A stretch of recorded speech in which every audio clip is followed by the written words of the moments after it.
Hello everybody. As you know, our exams will be started. So before the exams, I want to explain the chapter 1. And this chapter 1, I have to revise that matter in our surroundings. So if you have any problem regarding the matter, then we can discuss here. If you have any problem, then you can write the problem also. Okay, so let us start matter. What is matter? Do you know what is matter? Everything which is present in the universe is matter. Actually, anything which occupies space and has mass is known as matter. You know that. So let us write the definition, and little bit I want to explain this matter as in short, because this is a revision portion. So if you have any problem regarding this, then we can discuss in next video also. So matter, first of all, anything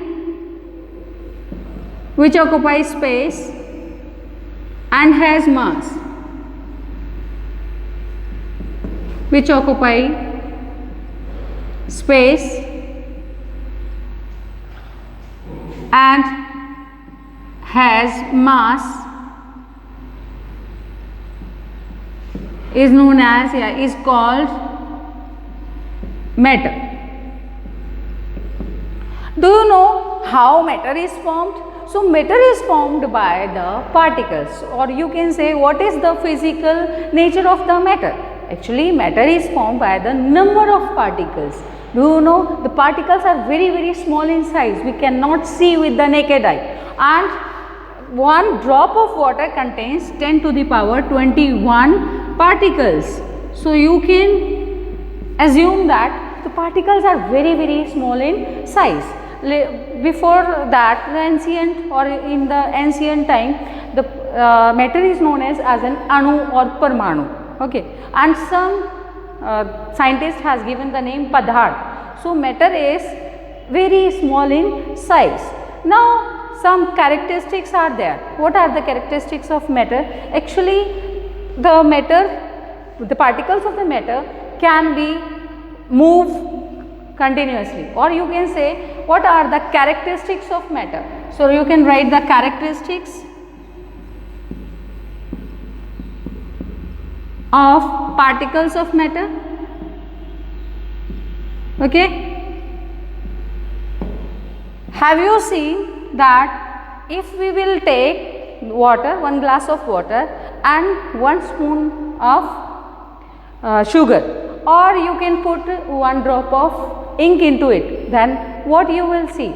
After some times the color of the water becomes changes. If you have put the blue ink, it will becomes blue in color. It means the particles are moving, that's why it will be change the color. Particles are mixed together with their own. Okay, so that is known as diffusion, intermixing of the particles of the matter, that is known as diffusion process. Okay, so because of the diffusion, the particles of the matter will be mixed together.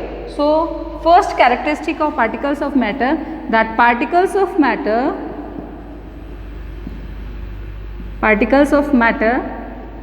moving continuously. Particles of matter are moving continuously,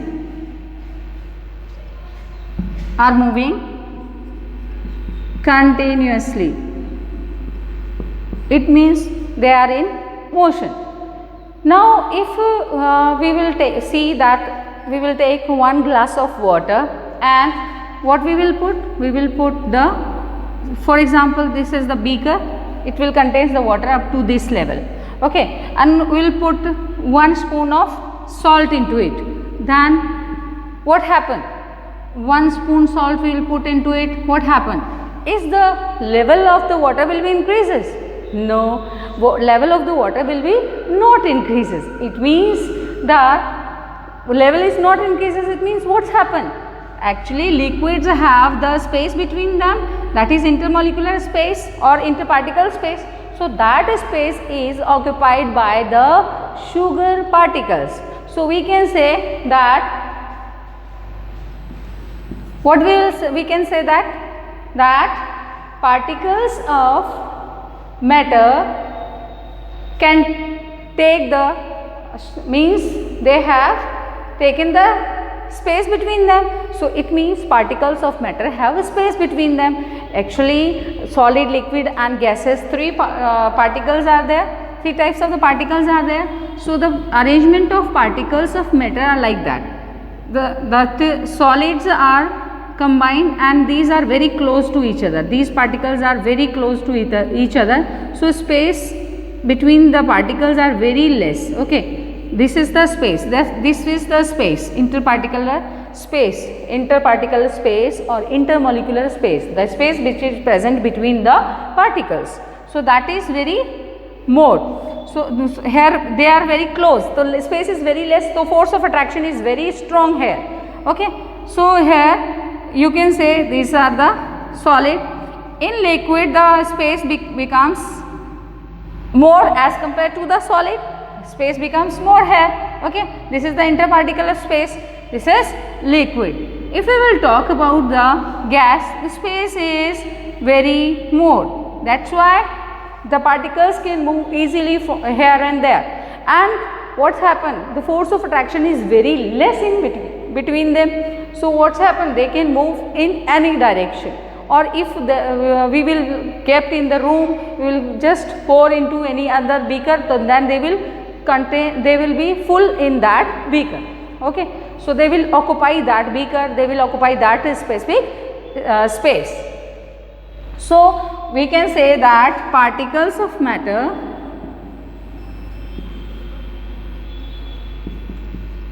have space between them, space between them.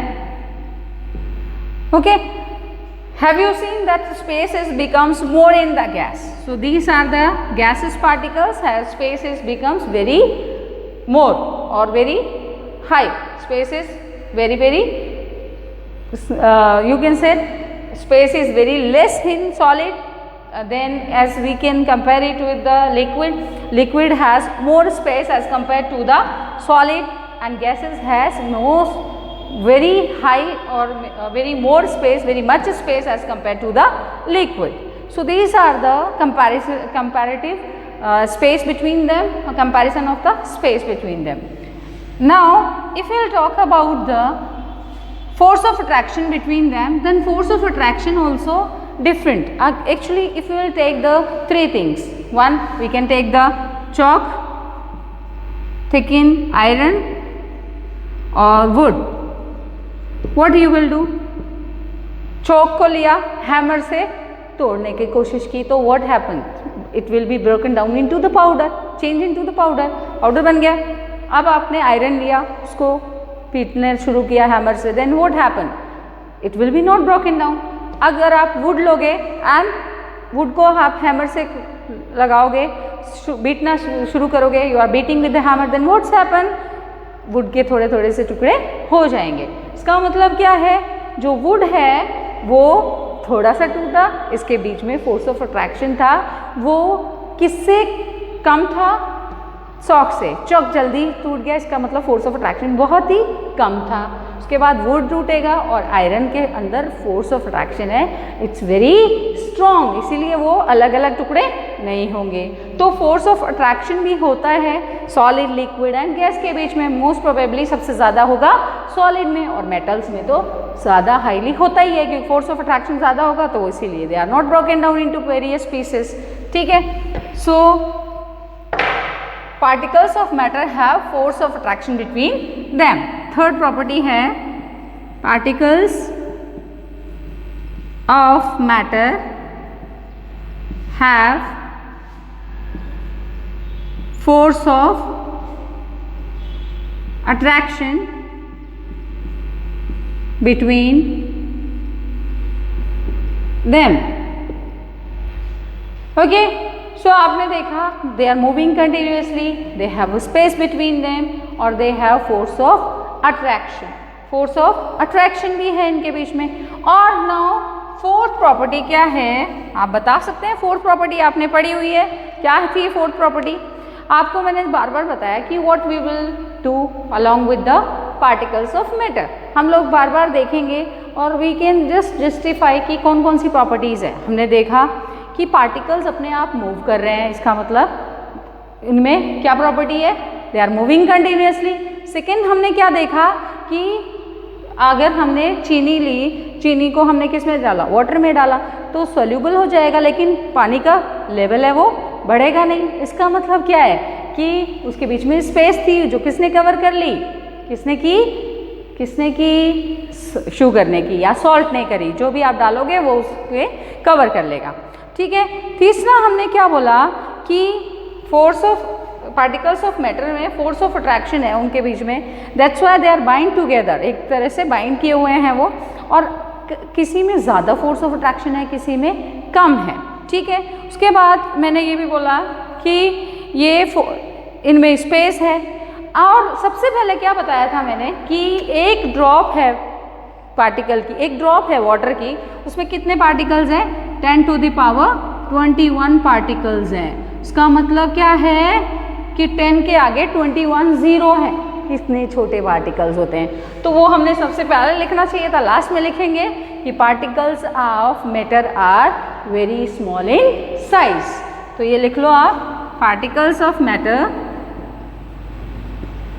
Particles of matter, here particles of matter नहीं लिखा, लिखो particles of matter are moving continuously, particles of matter have space between them, particles of matter have force of attraction between them, या आप क्या बोल सकते हो कि particles of matter attract with each other, तो ये भी लिख सकते हो आप, particles of matter attract with each other, या force of attraction है या they are attract with each other, कुछ भी चीज़ लिख सकते हो। Now particles of matter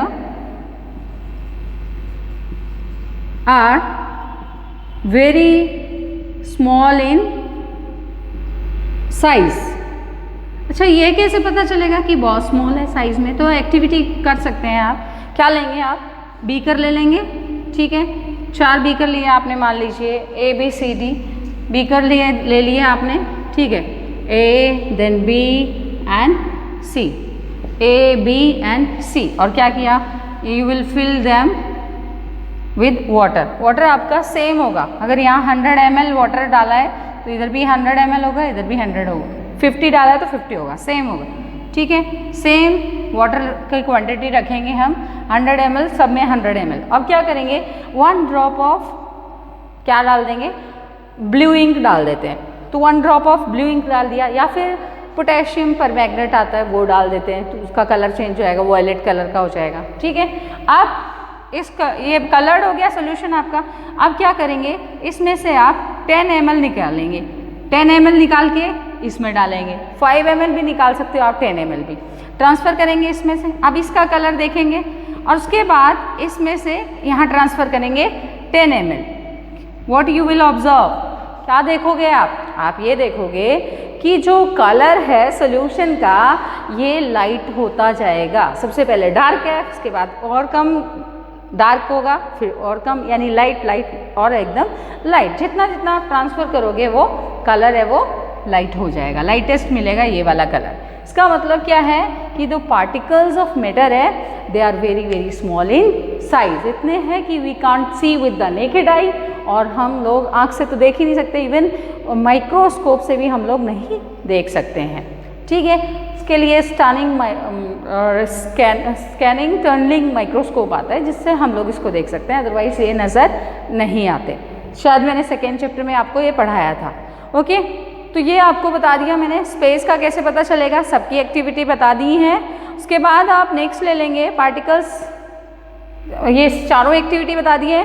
तो सेकेंड मैंने आपको डिफ्यूज़न भी बताया, क्या होता है डिफ्यूज़न क्या होता है मैंने अभी बताया, intermixing of particles bye their own. ठीक है, उसको हम डिफ्यूज़न बोलते हैं। और आप बोल सकते हो कि the motion of the movement of the particles from higher concentration to lower concentration. ठीक है, उसको आप बोलोगे डिफ्यूज़न। जैसा आपने एक अगरबत्ती पीछे चलाई और उस अगरबत्ती का पूरे रूम में खुशबू आ गई, तो क्यों हुआ वो, बिकॉज ऑफ द डिफ्यूज़न। आपकी मम्मा खाना बना रही है, गरम गरम खाने की खुशबू आ जाती है आपके पास दूर से ही, तो वो क्या है, डिफ्यूज़न। डिफ्यूज़न की वजह से आपके पास में स्मेल आ रही है। ठीक है, तो डिफ्यूज़न पार्टिकल्स है वो एयर के पार्टिकल्स में डिफ्यूज हो जाते हैं और आपको उसकी स्मेल जो है वो फील होती है। तो डिफ्यूज़न क्या है? Intermixing of particles bye their own बोल सकते हो, या फिर आप क्या बोल सकते हो? The movement of particles from higher concentration to lower concentration, ये बोल सकते हो। ठीक है, तो इसको हम डिफ्यूज़न बोलेंगे। अच्छा, डिफ्यूज़न सबसे ज़्यादा किस में होता है? फर्स्ट किस में होगा? सबसे ज़्यादा डिफ्यूज़न होता है गैस में, लिक्विड्स में उससे कम, और सबसे कम सॉलिड्स में। आप बोलोगे मैम सॉलिड्स में कहाँ डिफ्यूज़न होता है? होता है बेटा। अगर हम लोग बोर्ड लें, बोर्ड ये वाला बोर्ड नहीं, ब्लैक बोर्ड जो आता है वो लें, या ग्रीन बोर्ड आता है जिस पे आप चॉक से लिख सकते हो, वो लें और चॉक से लिख के छोड़ दें और उसको 10 दिन तक लिखा रहने दें। 10 या 15 दिन के बाद में आप उसको रब करोगे तो क्या होगा? वो रब नहीं होगा, बड़ा मुश्किल पड़ेगा उसको रब हो करना। बहुत मुश्किल क्यों होगा? क्योंकि जो चॉक के पार्टिकल्स हैं वो डिफ्यूज्ड हो गए हैं किसमें? अपने बोर्ड में। ठीक है, तो डिफ्यूज़न प्रोसेस में भी क्या होता है? इंटरमिक्स होता है, लेकिन ये रेयर होता है, बहुत कम देखने को मिलता है सॉलिड्स में, जबकि लिक्विड में इजीली डिफ्यूज़न हो जाता है और गैस में भी आसानी से हो जाता है। लेकिन यहाँ पर बहुत ही धीरे होता है डिफ्यूज़न, इसलिए हमें नज़र नहीं आता। ठीक है, तो 10-15 दिन या 20 दिन के बाद आप चेक करोगे तो डिफ्यूज़न में क्या होगा? वो डिफ्यूज़ हो जाएगा, चॉक के पार्टिकल्स है वो आपसे रब नहीं होंगे बहुत दिनों बाद, तो ऐसा होगा। ओके, तो ये ध्यान रखें आप। उसके बाद हम डिफ्यूज़न का मैं बता देती हूँ आपको डेफिनेशन, आप लिख सकते हो इंटरमिक्सिंग ऑफ पार्टिकल्स, या फिर मैंने अभी बताया the movement of particles from higher concentration to lower concentration, कुछ भी लिख सकते हैं आप डिफ्यूज़न में। आप अब एक बार समझ लें, उसके बाद लिखना शुरू करेंगे diffusion.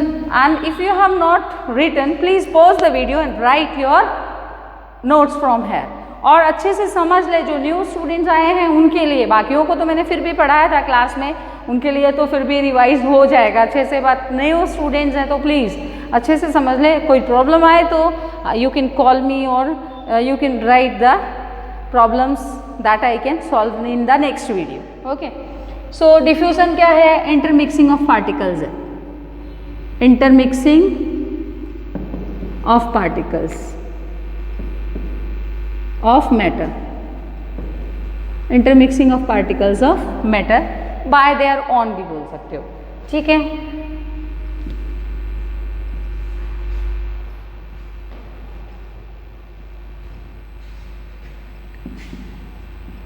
by their own। Actually अब फैक्टर्स क्या है जो डिफ्यूज़न को क्या करेंगे? इफेक्ट करेंगे। तो फैक्टर्स अफेक्टिंग द डिफ्यूज़न लिख सकते हो आप, समझ भी सकते हो। फैक्टर्स अफेक्टिंग डिफ्यूज़न कौन कौन से फैक्टर्स है? Temperature, if temperature will be increases the diffusion becomes faster. आपने देखा होगा, ठंडा पानी लेंगे उसमें चीनी घोलना शुरू करेंगे तो नहीं घुलेगी, जैसे ही अगर गर्म करेंगे तो चीनी आराम से घुल जाएगी। तो डिफ्यूज़न किस पे डिपेंड कर रहा है?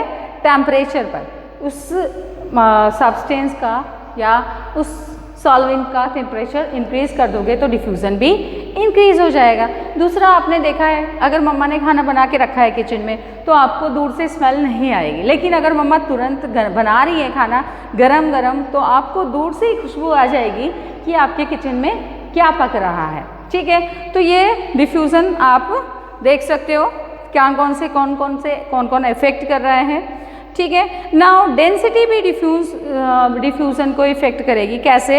एक्चुअली रेशियो ऑफ डिफ्यूज़न है वो इन्वर्सली प्रोपोर्शनल है square root of the density according to the Graham's law, जिसको आप बोल सकते हो R = 1/√, ये R है।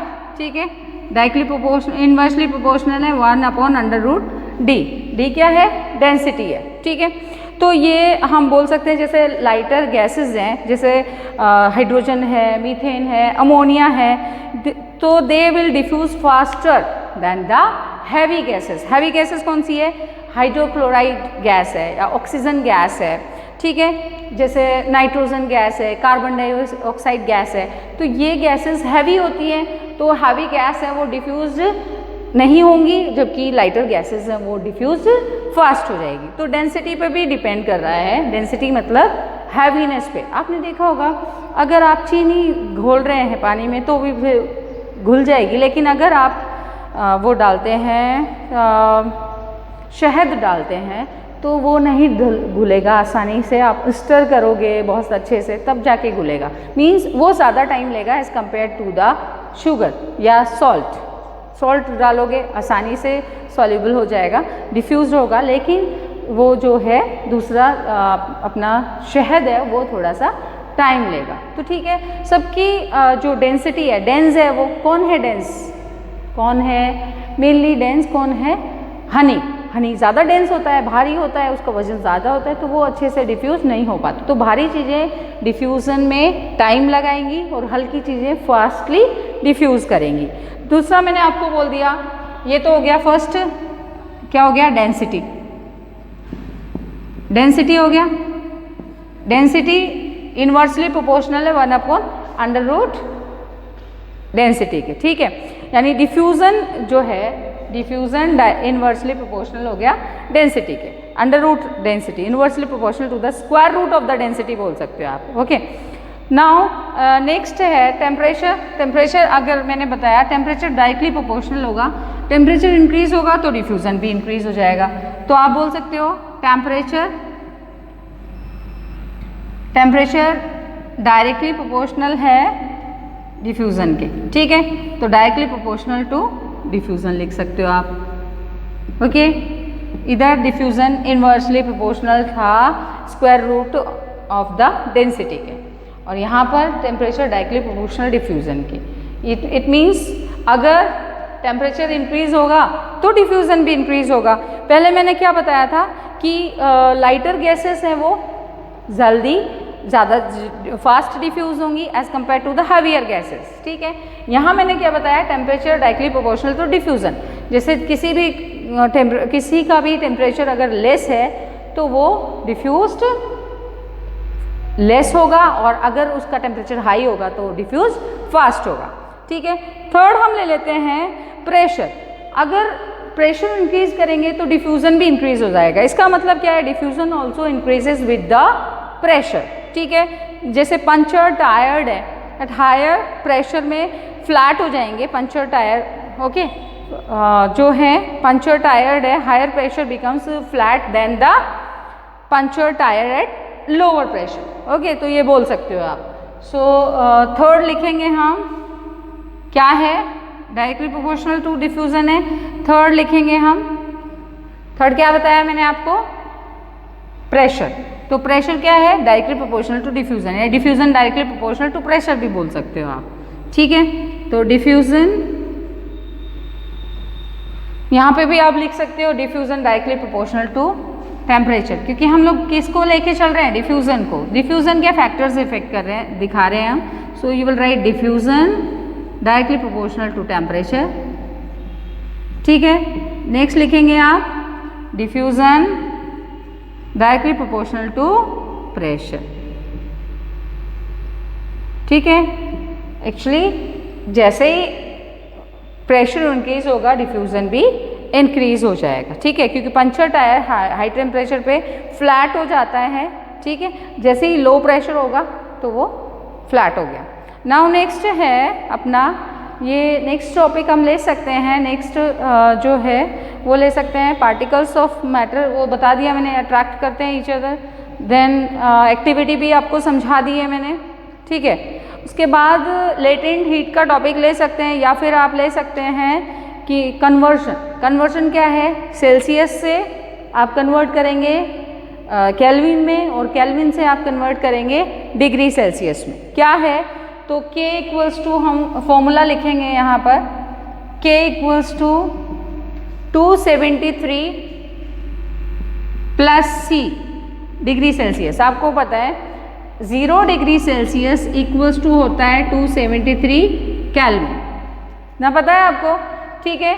तो मान लो कन्वर्ट करना है आपको 30 डिग्री सेल्सियस, ठीक है। अब 30 डिग्री सेल्सियस कन्वर्ट करेंगे तो क्या करेंगे आप, C गिवन है, और C जो गिवन है ये C है, आपको इसको चेंज करना है, आपको कन्वर्ट करना है। किस में कन्वर्ट करेंगे आप, केल्विन में। तो केल्विन में क्या फॉर्मूला बताया मैंने, ये। तो क्या करेंगे आप, K इक्वल्स टू 273 प्लस 30, तो आपका आंसर क्या आ जाएगा, इन दोनों को प्लस करेंगे और आपका आ जाएगा 303 केल्विन। तो ये कन्वर्जन हो गया आप, ठीक है। इसका दूसरा होगा वो उल्टा हो जाएगा। ये तो आपका केल्विन से केल्विन में चेंज करना है डिग्री सेल्सियस को, तो डिग्री सेल्सियस गिवन होगा आपको मिलेगा क्वेश्चन में और आपने ये फॉर्मूला लगा देना है, ठीक है। अब वैसे ध्यान नहीं रहे तो क्या याद रखना है, C प्लस, मैंने ये बोला है आपको C प्लस करना है। C दिया हुआ है तो आपको क्या करना है, प्लस करना है, K निकल आएगा, ओके। C दिया है तो आपने क्या करना है, प्लस करना है। C प्लस प्लस लैंग्वेज होती है तो C प्लस करोगे तो आपको K मिलेगा। दूसरा इसका अपोजिट हो गया, वो C इक्वल्स टू क्या करेंगे आप, क्या हुआ, C ये है, अब K इसमें ये माइनस हो जाएगा तो K माइनस 273, आपने C इधर रखा और ये K माइनस 273 हो गया, ठीक है। तो आपका ये इजीली हो जाएगा, ओके। तो आप इस तरह से इनको फॉर्मूलेज को याद रख सकते हो। जैसे कि आपको सिंपल मैंने ये दिया 303 केल्विन है, तो 303 केल्विन को आप कन्वर्ट करेंगे, ठीक है। कैसे कन्वर्ट करेंगे, लिखेंगे C equals to, degree Celsius है ये, C इक्वल्स टू K कितना है 303 माइनस 273, कितना आया आपका, कितना आया आपका, आ जाएगा 30C, आ गया ना ये। इस तरह से आप चेंज कर सकते हैं, ठीक है। 303 है, 273 है, उसमें आपने माइनस किया तो क्या आ गया आपके पास 30 आ गया, तो ये आपका 30 डिग्री सेल्सियस आंसर आ गया, ठीक है। तो इस तरह से आपको कन्वर्ट करना है, ठीक है। लेटेंट हीट ऑफ फ्यूजन है, लेटेंट हीट ऑफ वेपराइजेशन है। क्या होता है एक्चुअली, होता क्या है, जैसे आपने आइस लिया और आइस में थर्मोमीटर रख दिया, अब आइस क्या हो रही है, मेल्ट हो रही है, मेल्ट होते जा रही है। अब वो मेल्ट हो रही है तो आप थर्मोमीटर को चेक करेंगे, थर्मोमीटर टेम्परेचर इज चेंजिंग और नॉट, एक्चुअली थर्मोमीटर का टेम्परेचर चेंज नहीं होगा। क्या देखेंगे आप, 0 डिग्री पे ही है, जबकि हम लोग तो हीट प्रोवाइड कर रहे हैं कंटिन्यूसली, हीट दे रहे हैं पर टेम्परेचर चेंज नहीं हो रहा, टेम्परेचर वहीं का वहीं है 0 डिग्री सेल्सियस। जब तक पूरी आइस कन्वर्ट नहीं हो जाएगी, मेल्ट नहीं हो जाएगी वाटर में, तब तक टेम्परेचर सेम रहेगा। पूरा चेंज होने के बाद भी कुछ टाइम तक, थोड़े से टाइम तक कितना रहेगा, 0 डिग्री। क्यों, क्योंकि आइस जब मेल्ट होती है तब भी 0 डिग्री पे होती है और आइस फ्रीज होगी तो भी 0 डिग्री पे फ्रीज होगी, तो मेल्टिंग पॉइंट और फ्रीजिंग पॉइंट सेम होगा 0 डिग्री सेल्सियस, ठीक है। तो अब आपके दिमाग में क्वेश्चन आएगा, अब ये हीट हमने जो दी वो गई कहाँ, किसने यूज़ किया इस हीट को। तो एक्चुअली हीट जो दी है हमने, that is use to convert the state of matter. वो हीट कहाँ यूज हुई, स्टेट ऑफ मैटर को चेंज करने को कन्वर्ट की ना। आइस थी सॉलिड में, सॉलिड फॉर्म कन्वर्ट हुआ लिक्विड फॉर्म में, तो वहाँ कन्वर्जन हुआ है, तो वहाँ पर किसने यूज़ किया, उस हीट को यूज़ करके वो कन्वर्ट हुई है। या फिर बोल सकते हो the heat is provided by us that is use to broke the intermolecular force of attraction between the particles. यानी क्या किया उसने, जो पार्टिकल्स थे, इंटर पार्टिकल्स कैसे थे, ऐसे थे सॉलिड के, बिल्कुल क्लोज थे, एक दूसरे से बिल्कुल क्लोज थे, ठीक है। स्पेस बिल्कुल कम थी इसमें, इंटर पार्टिकल की स्पेस बहुत कम थी। अब फोर्स ऑफ अट्रैक्शन ज़्यादा था, तो फोर्स ऑफ अट्रैक्शन को किसने तोड़ा, उस हीट ने तोड़ा और चेंज कर दिया लिक्विड में, ठीक है। So you can say that latent heat of fusion क्या होती है, the heat which is required to change 1 kg of solid into liquid at its melting point at the atmospheric pressure, ठीक है, that is known as latent heat of fusion। Actually latent का मतलब क्या है, hidden heat, छिपी हुई heat है, that we can't see it, वो heat hidden है, okay। तो लेटेंट हीट दो टाइप्स की होगी, latent heat of fusion and latent heat of vaporisation. अगर आप किसी चीज़ को वेपर में कन्वर्ट कर रहे हो, ठीक है, आपने लिया, आपने कोई भी बॉयल किया, वाटर को बॉयल किया, तो वाटर बॉयल होके क्या चेंज होगा, वेपर में चेंज हो जाएगा। तो वेपर में चेंज होगा तो उसका जो बॉइलिंग पॉइंट लेंगे, जैसे ही बॉयल शुरू होगा तो कितने डिग्री पे होगा, 100 पे ही होगा, और जब तक वो वेपर में चेंज होता रहेगा तब भी उसका टेम्परेचर कांस्टेंट ही रहेगा 100 डिग्री। अब वो कहाँ गया, कहाँ जो टेम्परेचर दिया था हमने वो वेयर इट इज़ यूज, तो दैट टेम्परेचर और that heat is use to break the force of attraction between the particles, ये बोल सकते हो आप। ठीक है, सो अच्छे से चैप्टर रीड करना, लर्न करना, ओके और प्रॉब्लम्स आए तो मुझसे पूछ लेना। वैसे ज़्यादातर पॉइंट्स मैंने डिस्कस कर लिए हैं इस चैप्टर से रिलेटेड, और थोड़े बहुत पॉइंट बच भी गए होंगे, और कोई कहीं आपको प्रॉब्लम्स आएंगी तो I will discuss in my next video. Okay.